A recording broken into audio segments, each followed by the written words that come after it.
So, what if I told you there's a simple three-part framework for silencing your inner critic and unlocking the life you're actually supposed to be living? Well, in this explainer, we're going to break down Graham Weaver's powerful guide to tapping into your authentic, energized self, and we're starting right now. Okay, so our story kicks off with a moment of, let's call it, quiet desperation. You've got Graham Weaver, he's a young vice president, and he finds himself totally trapped at a corporate offsite in Napa. He's sitting through this mind-numbing PowerPoint presentation, and he just knows, deep down, this is not him.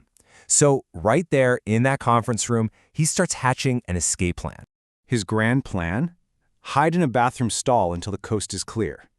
And it's there, crouched in the stall, that he has this stark realization. I'm a 27-year-old vice president, and I'm hiding from my own company. Yeah, it was a definite low point for sure, but it was also the beginning of absolutely everything. He makes a break for it, gets to his room, swaps the suit for running clothes, and just bursts out onto the Silverado Trail. He's got a great playlist blasting, and that feeling of being trapped, it just completely evaporates. It's replaced by this pure, exhilarating freedom. And it's out there, on that run, that he hears it. Not like an actual sound, but a deep internal knowing. It's a voice that says, with just crystal clarity, Graham, this isn't you. You don't have to do this. That was his truth. And in that moment, he decided he was going to listen. You see, that whole story just brilliantly captures this fundamental conflict that exists inside all of us, right? It's this constant battle between two different voices, and they're both fighting for our attention. On one side, you have the voice of fear. You can think of it as your inner critic. It is loud. It lives up in your head, and it's just fueled by doubt and worry. Now, its main job is to keep you safe, but the way it does that, well, it leads to a life that feels way too small. And on the other side, that's your true self. This voice is way quieter. It's more of a feeling, in your heart or in your gut. It's the source of your dreams, your energy, your path, and listening to it, that's the key to your full power. So the real question is, how do we quiet down that loud, fearful voice and actually tune in to our inner wisdom? Well, Weaver's entire framework is built on making three really profound promises to yourself. All right, promise number one is all about getting unstuck. And Weaver has this brilliant, unforgettable analogy for it.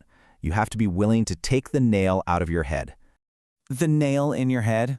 It's that one glaringly obvious problem you're totally avoiding. You know it's there. You feel the pain and the pressure from it every single day. But instead of dealing with it, you complain about the symptoms. It's the one thing you'd rather talk about anything but. And these nails, they usually fall into one of four categories. It could be a bad habit, like the person who drinks wine every night but complains they can't sleep. Sound familiar?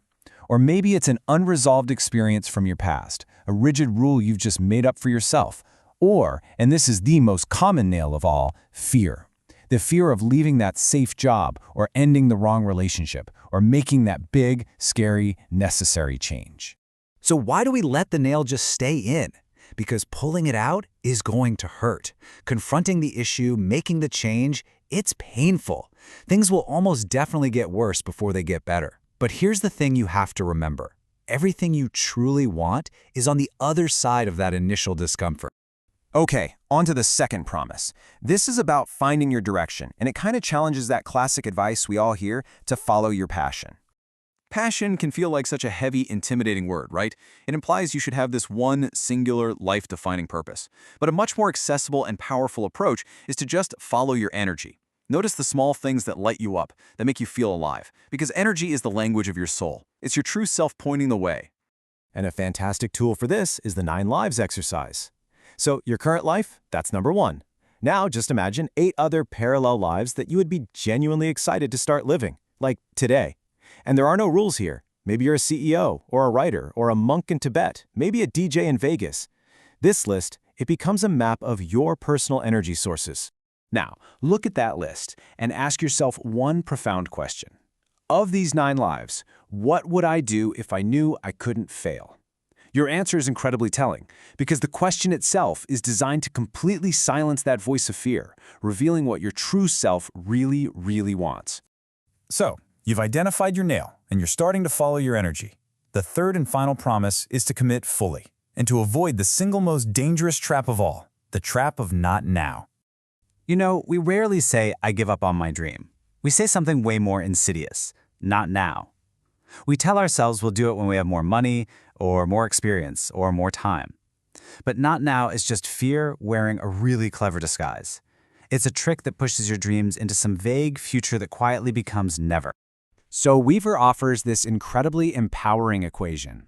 It's you with your unique character and drive, plus genuine energy for the path you've chosen, plus going all in for as long as it takes, equals enough. You are enough. You don't need more credentials or more permission. You have what you need to begin right now. And the payoff for committing fully is just immense. Your actual identity shifts. You stop being the person who's wondering if you should do it, and you become the person who is doing it. That draining internal conflict, it just dissolves.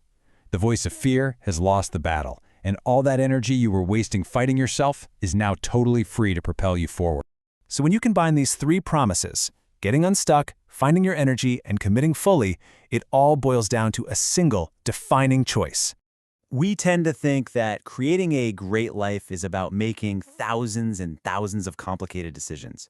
But according to Weaver, accessing your full power, feeling the full magnitude of who you are, it really comes down to just one. And that's the choice. Are you going to listen to the loud voice of fear that keeps you comfortable and safe and small? Or the quiet, true voice of your soul that's guiding you toward energy, growth, and everything you're meant to be? Which voice will you listen to?